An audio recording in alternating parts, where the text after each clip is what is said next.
Alors bonjour à chacun, chacune.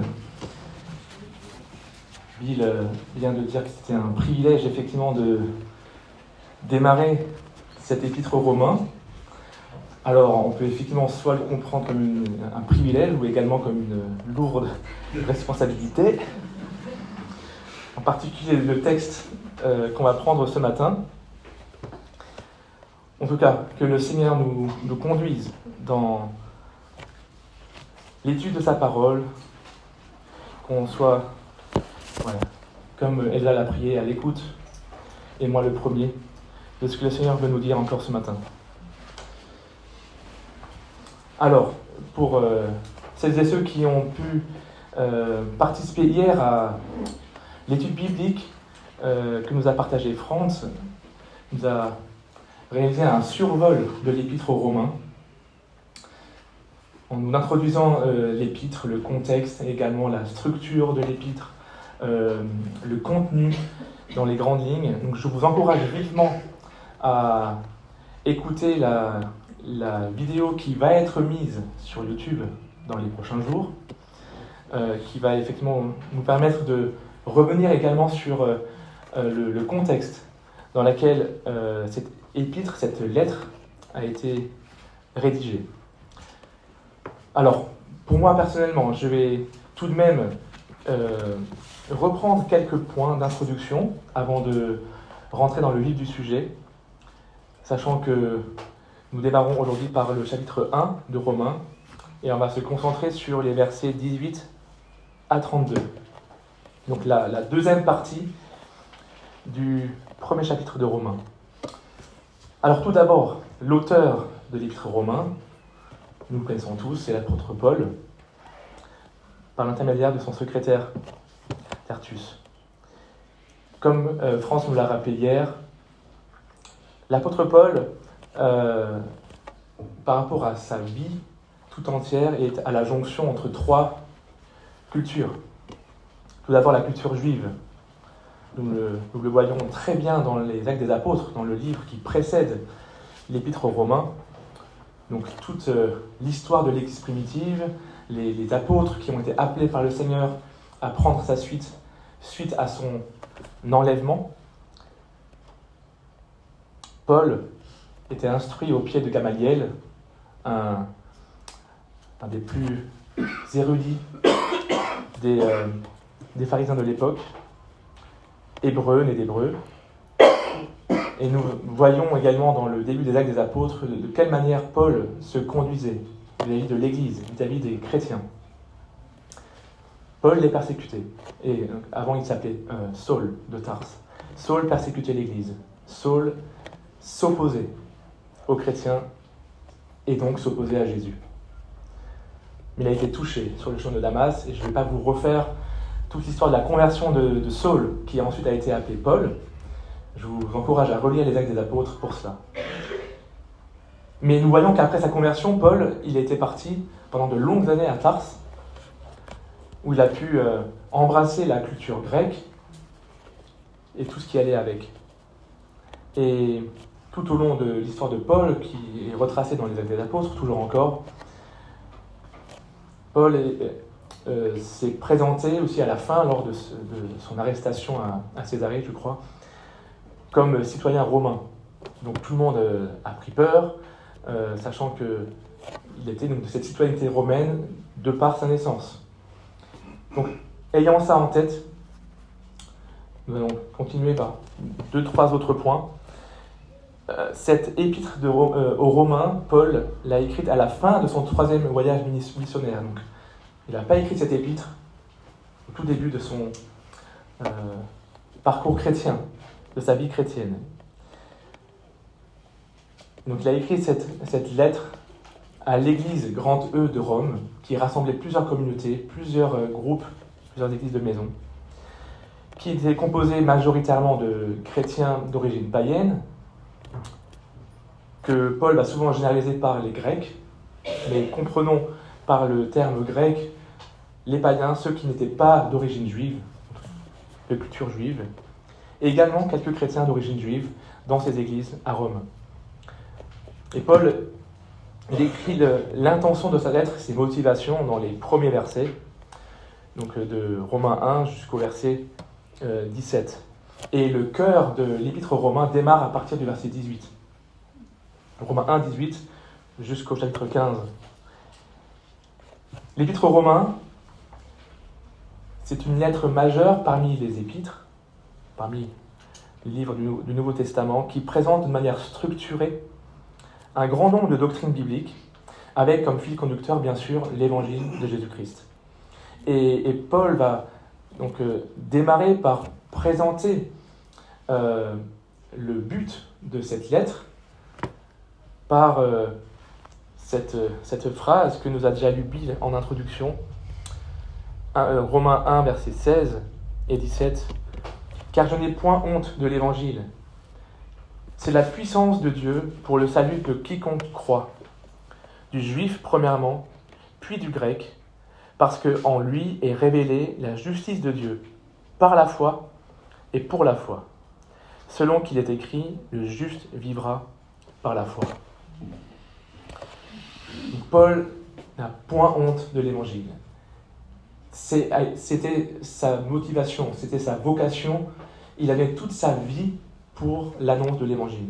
Qu'importe où il était, qu'importe dans la situation où il se trouvait. Et là, il présente l'évangile en une phrase. L'évangile, la puissance de Dieu pour le salut de quiconque croit.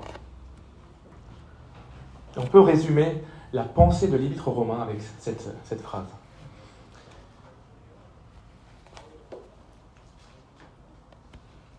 Et maintenant, nous en arrivons au verset 18. Et avant de prendre le texte, simplement, je voulais apporter 2-3 remarques sur le texte que nous allons prendre ce matin. On a parlé effectivement de l'évangile, cette puissance de Dieu pour le salut de quiconque croit.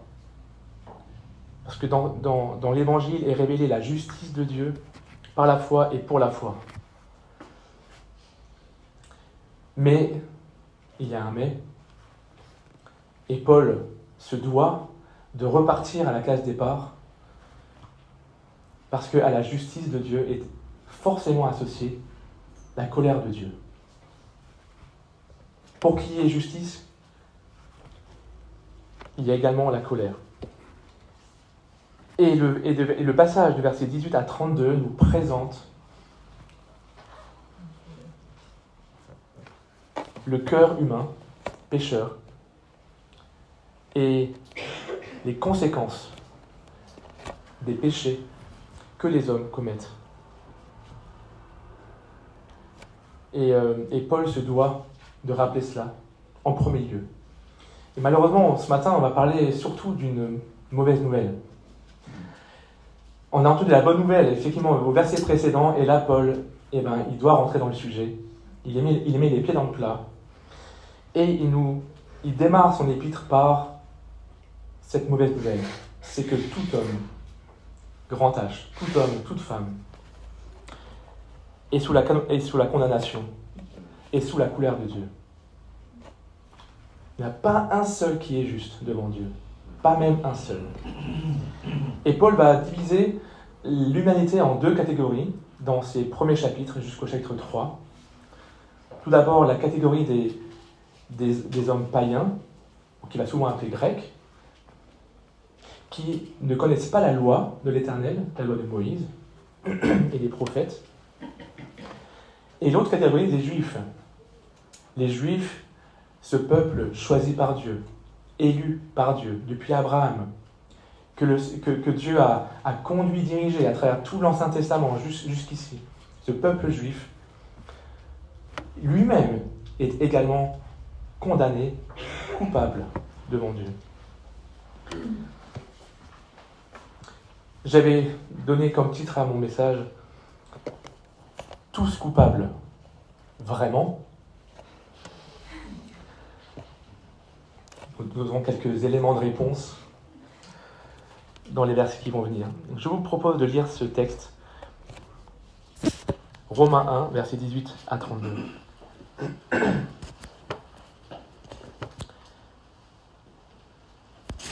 La colère de Dieu se révèle du ciel contre toute impiété et toute injustice des hommes qui retiennent injustement la vérité captive. Car ce qu'on peut connaître de Dieu est manifeste pour eux, Dieu le leur ayant fait connaître.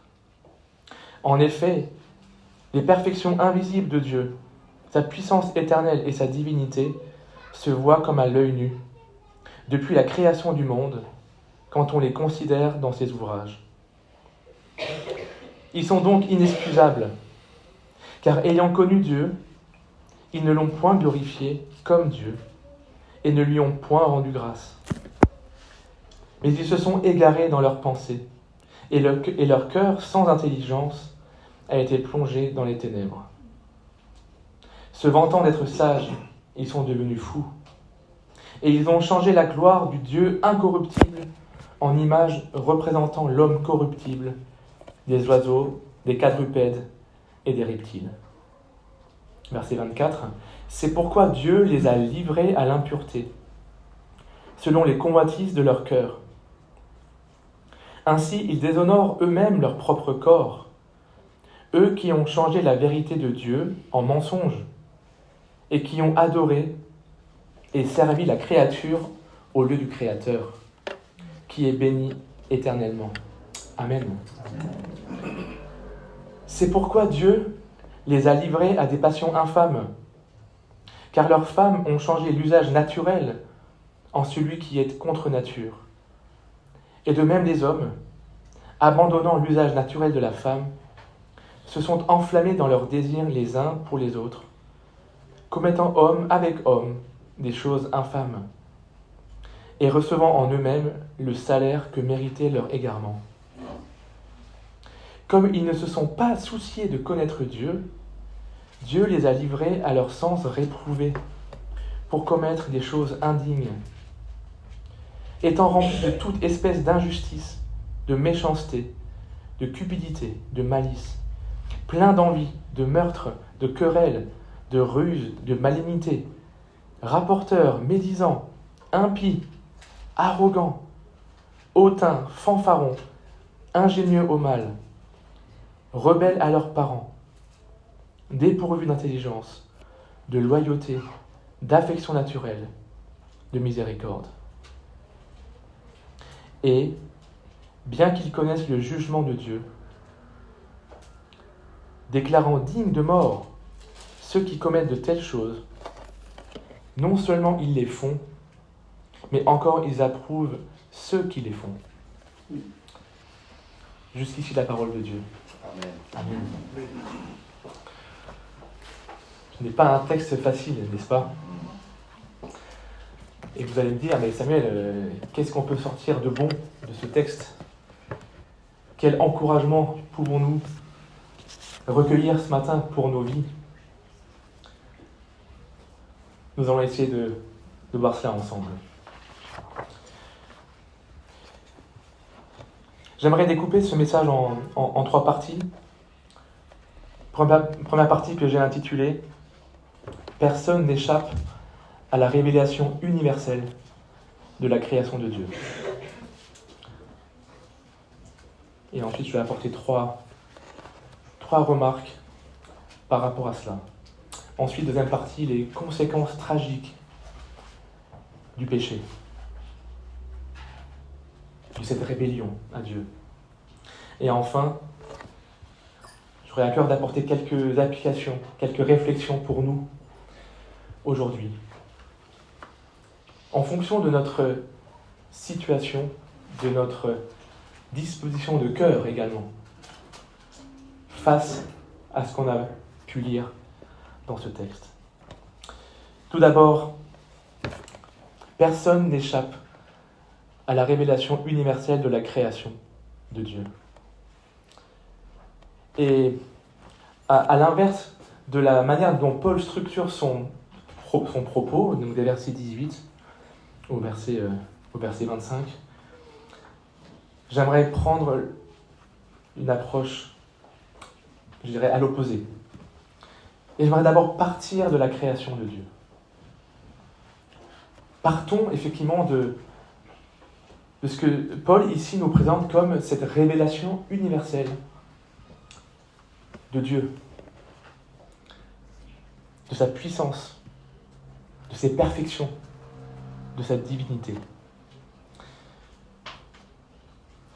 Nous voyons dans la Bible à maintes reprises que Dieu révèle sa gloire à travers sa création, non pas parce qu'il avait besoin de compléter le manque de gloire qu'il avait, ou le manque de valorisation qu'il avait, ou le manque d'honneur qu'il ne trouvait pas au sein même de la Trinité. Non, c'est qu'il le voulait. Et on peut lire dans Apocalypse 4, verset 11, « Tu es digne, notre Seigneur et notre Dieu, de recevoir la gloire, l'honneur et la puissance. Car tu as créé toutes choses, et c'est par ta volonté qu'elles existent et qu'elles ont été créées. » Donc partons de ce postulat. Dieu a créé l'univers, les cieux et la terre, parce qu'il le voulait. Il voulait révéler sa gloire à travers sa création. Mais la création de Dieu, ce n'est pas uniquement l'univers, les étoiles, le soleil, la nature qu'on peut voir autour de nous. Nous faisons partie de sa création. Et nous avons une place prépondérante dans sa création. L'humanité a une place, avait de tout temps une place prépondérante aux yeux de notre Dieu. Et simplement, j'aimerais nous donner quelques exemples autour de ces trois aspects de cette révélation universelle que Paul nous donne ici, donc des perfections invisibles de Dieu. Et je voulais juste prendre l'exemple d'une journée type. Je pense qu'on va tous pouvoir s'identifier à cette journée type. Le matin, on se lève. Déjà, on se lève. Notre corps s'endort. Et au niveau interne, alors je ne suis pas effectivement capable pour entrer dans le détail, mais réfléchissons simplement à tout ce que nous pouvons vivre sur une seule journée. Nous nous levons, nous nous réveillons, nous reprenons sens, notre cerveau redémarre notre machine et nous partons pour une journée. On part au travail. Et là, donc, si nous sommes dans la campagne, avec pas trop d'immeubles autour de nous, nous pouvons observer le soleil qui se lève. Mais pendant que nous observons le soleil qui se lève, on ne se rend même plus compte, mais nous respirons. Notre corps humain. Toutes ces perfections invisibles que Dieu a voulu, a créées par sa parole, nous en sommes bénéficiaires au quotidien. On ne réfléchit même pas pour respirer. On inspire, on expire. On reçoit de l'oxygène, on expire du dioxyde de carbone. Et notre corps, il est alimenté par l'oxygène qui s'ouvre dans l'air. Nous voyons cette nature qui est juste incroyable. Toute la journée, nous sommes dans notre quotidien, et le soir, nous rentrons chez nous. Et toujours encore, s'il n'y a pas trop de pollution lumineuse autour de nous, lorsque nous levons les yeux vers le ciel, mais nous voyons toutes ces étoiles qui illuminent le ciel. Et si nous nous plongeons notre regard dans cet univers, à chaque fois que je le fais, j'ai le vertige. Quand je vais chez mes parents où il y a zéro pollution lumineuse, et quand je lève les yeux vers le ciel, dans le noir intense, je suis pris de vertige. Et là, toujours ce même chant qui me vient en tête. Dieu Tout-Puissant. Quand mon âme considère tout l'univers que tu as créé par ton pouvoir.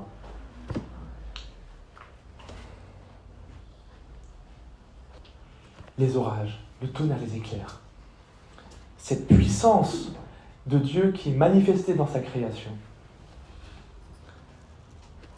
Sa divinité, effectivement, par cet univers qu'il a placé autour de nous. Et qu'est-ce que Paul nous dit ici ? Il nous parle de cette réponse de l'homme vis-à-vis de cette révélation manifeste que Dieu a voulu à travers sa création. Et il nous dit que l'homme est rempli de malhonnêteté. Verset 18. L'homme retient injustement la vérité captive. Ou autrement dit, l'homme refuse cette vérité. Il nous parle d'impiété. La colère de Dieu se révèle du ciel contre toute impiété. L'impiété, c'est le fait de ne pas glorifier Dieu. C'est de refuser de l'adorer pour qui il est. L'ingratitude, verset 21. Donc, ils ne l'ont point glorifié comme Dieu, donc ça c'est l'impiété. Ils ne lui ont point rendu grâce. Nous ne disons pas merci à Dieu. L'homme répond à cette révélation de la création par de l'orgueil, verset 22. Il se vante d'être sage. Par de l'idolâtrie, verset 23. L'homme représente le Dieu infini et incorruptible par des images d'hommes et de bêtes.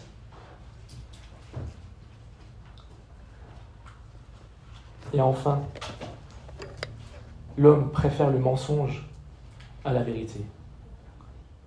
Verset 25. Eux qui ont changé la vérité de Dieu en mensonge et qui ont adoré et servi la créature au lieu du Créateur, qui est béni éternellement.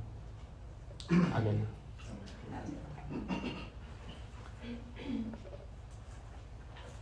À cause de cette réponse de l'homme, cette rébellion de l'humanité entière, excuse-moi, la colère de Dieu se déverse du ciel sur l'humanité tout entière. Et parmi toute cette liste de cette manière de répondre, de ces réponses que l'homme fait à Dieu, nous ne pouvons que dire que nous en faisons partie. Je pense que personne d'entre nous peut se sentir effectivement non concerné par ces choses-là. Nous sommes tous ingrats, orgueilleux, idolâtres, mensongers. Quand on réfléchit dans notre vie, même avec nos proches, la colère de Dieu se déverse sur nous parce que nous lui désobéissons, parce que nous nous sommes rébellés à lui. Et c'est pour ça que la colère de Dieu est forcément associée à sa justice. Dieu étant parfaitement juste, il ne peut supporter le péché. Il ne peut supporter que l'humanité se rebelle à lui. Et donc, il déverse sa colère sur l'homme. Et donc, à la fin de cette partie, donc Romains 3, Paul il reprend un passage des psaumes 14 et 53. Et je vais juste lire un extrait. Il n'y a point de juste, pas même un seul. Nul n'est intelligent, nul ne cherche Dieu. Tous sont égarés, tous sont pervertis. Paul conclut ainsi ce développement de cette mauvaise nouvelle qui concerne non pas seulement les païens, mais également les juifs. Et nous le verrons dans la prochaine prédication par rapport aux juifs. Maintenant, venons-en à la seconde partie, les conséquences tragiques du péché. Et d'abord, j'aimerais apporter une première remarque sur le fond du péché humain. Et nous pouvons voir cela de manière très claire au verset 25. Eux qui ont changé la vérité de Dieu en mensonge et qui ont adoré et servi la créature au lieu du Créateur qui est béni éternellement. L'homme, je parle toujours l'homme avec grand H, ça comprend l'homme et la femme, ont adoré et servi la créature au lieu du Créateur. L'homme s'est fait lui-même Dieu de sa propre vie.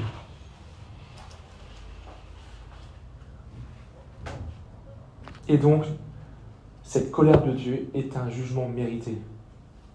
Il nous est dit, Paul il le dit au verset 20, à la fin du verset 20.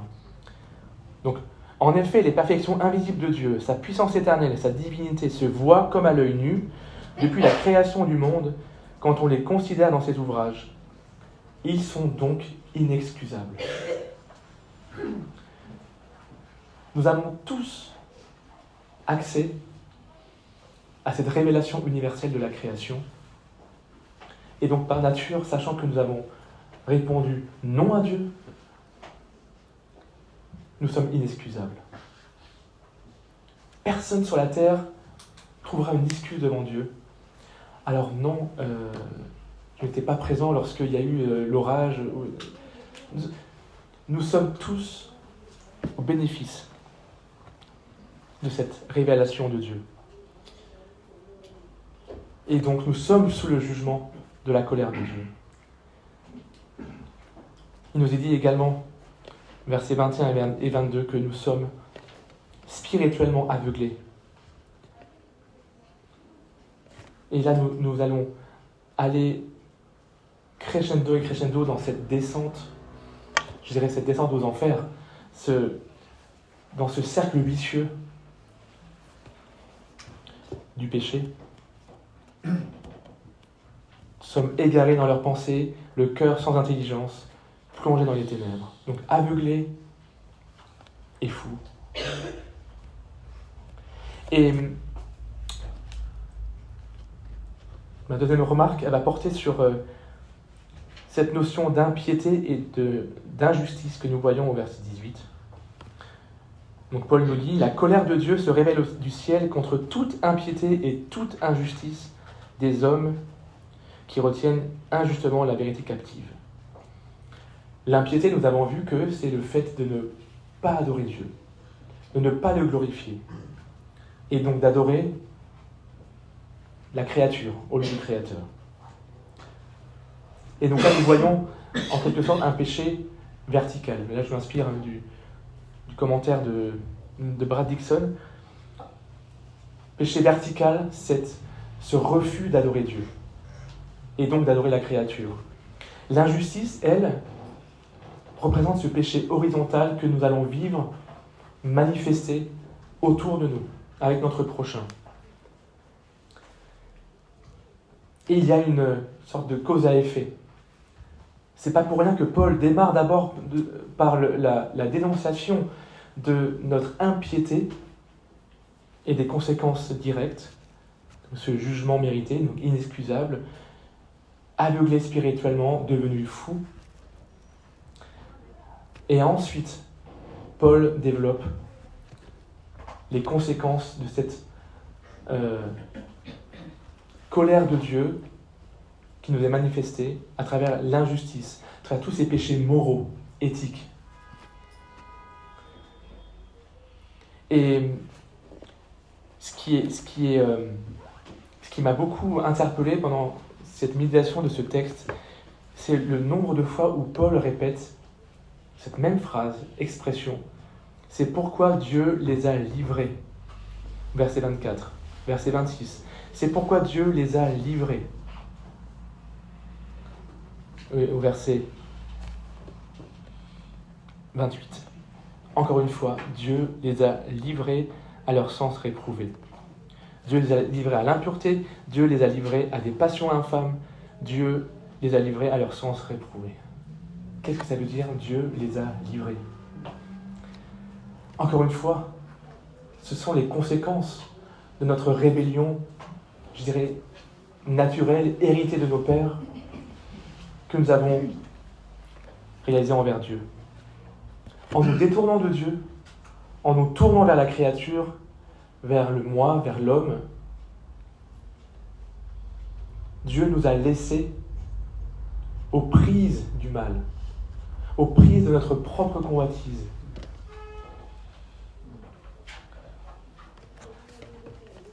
Être livré à peut signifier mettre à la discrétion ou mettre en la possession de quelqu'un.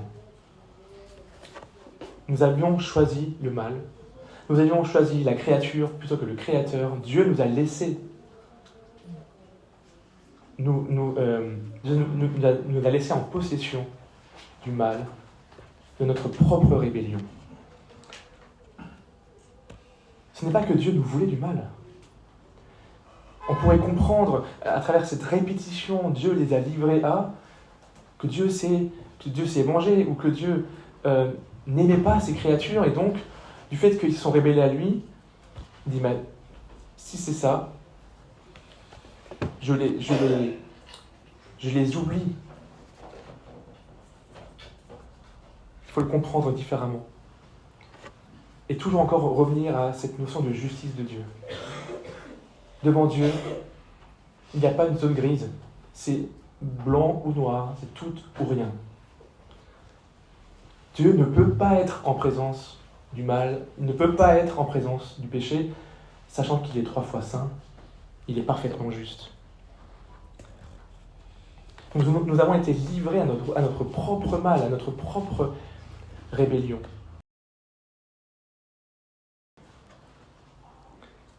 Tout ce que nous vivons, les conséquences de la chute d'Adam et Ève se ressentent dans notre vie, dans notre corps peut-être, dans notre mort physique. Tout cela, c'est la conséquence de notre rébellion à Dieu, le fait qu'on ait refusé d'adorer Dieu et qu'on ait préféré adorer la créature. Et je ne vais pas revenir sur toute cette liste que Paul fait de versets 28 à 31, mais je pense qu'on en a tous pour nous.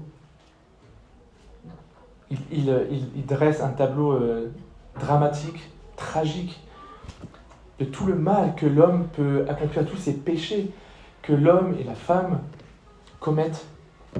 Et au verset 32, « Et bien qu'ils connaissent le jugement de Dieu, déclarant dignes de mort ceux qui commettent de telles choses, non seulement ils les font, mais encore ils approuvent ceux qui les font. » Et nous en arrivons à cette condamnation suprême, à cette conséquence suprême, c'est la mort. On arrive au fond du trou. Le jugement de Dieu, pour ceux qui commettent de telles choses, c'est la mort. La colère de Dieu qui se manifeste du ciel, qui se révèle du ciel contre toute impureté, toute impiété commise par les hommes, c'est la mort. Et Paul le dit plus loin dans Romains 6, verset 23, « Car le salaire du péché, c'est la mort, mais le don gratuit de Dieu, c'est la vie éternelle, en Jésus-Christ notre Seigneur. » Il y a quand même cette bonne nouvelle qui est derrière. Mais ce texte d'aujourd'hui, effectivement, s'arrête là, s'arrête effectivement à cette condamnation éternelle, cette mort éternelle à laquelle tout homme est sujet.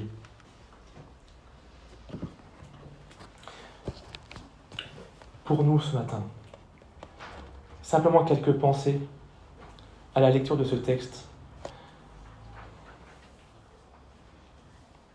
Est-ce que nous réalisons tous, nous ici présents, face à ce tableau lugubre, sale, effrayant, de ces conséquences de notre rébellion à Dieu, est-ce que nous sommes tous conscients que nous sommes nés pécheurs? Je pense que la plupart d'entre nous sommes issus de cette culture, on va dire grecque, païenne, non juif. Et Paul ici s'adresse principalement à cette catégorie de l'humanité. Donc nous sommes, nous ici présents, directement concernés par ce texte. Est-ce que nous le réalisons? Est-ce que nous en sommes conscients que nous tous sommes nés pécheurs, soumis à cette colère de Dieu?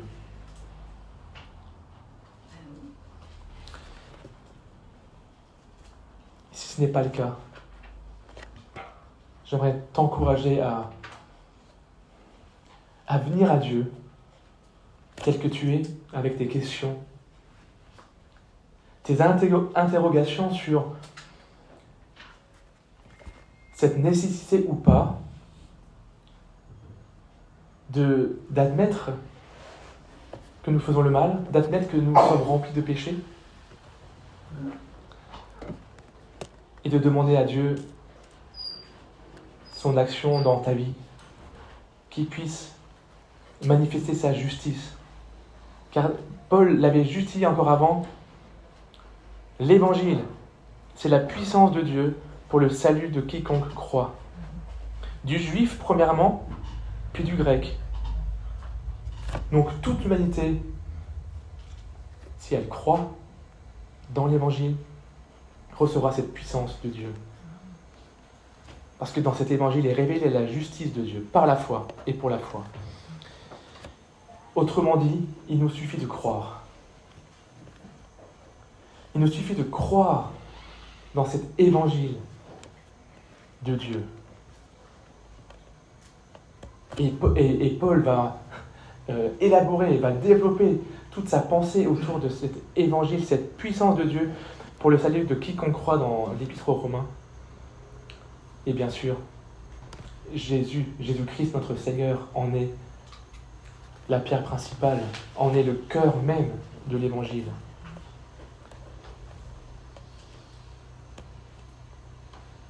Nous qui étions tous sous la coupe de la colère de Dieu, tous condamnés à mort pour l'éternité, nous avons cette possibilité désormais de croire que Jésus-Christ, Dieu fait homme, Fils de Dieu, a pris sur lui cette colère et toutes ces conséquences que nous voyons dans ce texte pour que nous, au lieu d'être condamnés à mort, nous ayons la vie. Et c'est ce que dit ce verset, donc Romains 6, 23. Je suis un peu en avance de phase par rapport à la suite de Romains. Mais le don gratuit de Dieu, c'est la vie éternelle en Jésus-Christ notre Seigneur. Et une dernière pensée. Dans notre monde, dans notre société actuelle, il est de plus en plus dur de dénoncer le péché. Paul le fait ici, dans les grandes largeurs. Et il le fait bien. Pour qu'en fait, nous ayons tous une parole, un écrit. Et nous croyons que cet écrit est inspiré de Dieu par son esprit. Nous avons cette parole de Dieu qui nous révèle notre péché, qui révèle notre rébellion, à laquelle nous sommes tous liés. Il nous apporte également cette bonne nouvelle. Paul fait les choses dans le bon ordre. Malheureusement, il parle des sujets qui fâchent, de cette mauvaise nouvelle. Et ensuite, dans la suite de Romains, il va parler de cette bonne nouvelle en Jésus-Christ. N'ayons pas honte de l'Évangile. N'ayons pas honte de venir à Dieu déjà premièrement pour nous-mêmes, de demander pardon pour nos péchés, pour tout ce qui nous éloigne de Dieu. N'ayons pas honte d'aller aussi voir nos proches, notre prochain, et dénoncer le péché. C'est mal vu aujourd'hui. Et même souvent maintenant dans les églises et dans le monde évangélique, on a de plus en plus de mal à dénoncer le péché. Effectivement, Dieu est amour, Dieu est juste, Dieu est 3 fois saint, Dieu est bon. Mais à tout cela est également associée la colère de Dieu vis-à-vis du mal. Et nous devons d'abord commencer par là. D'abord commencer par dénoncer le péché, voir le péché dans notre cœur, pour ensuite croire dans la justice de Dieu, pouvoir adhérer, pouvoir voir et bénéficier de la grâce de Dieu dans notre vie.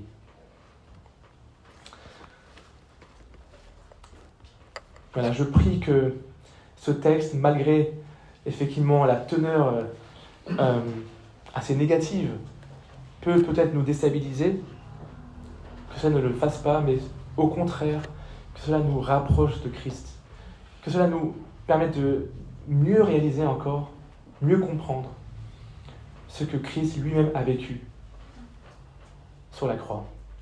Et nous allons prendre maintenant aussi la Sainte Seine pour nous rappeler de ce sacrifice immense, de ce don gratuit que Dieu a donné pour nous, pour toute l'humanité, juifs premièrement, grecs ensuite. Nous tous ici présents. Voilà, soyons encouragés et bénis. Amen. Amen. Amen.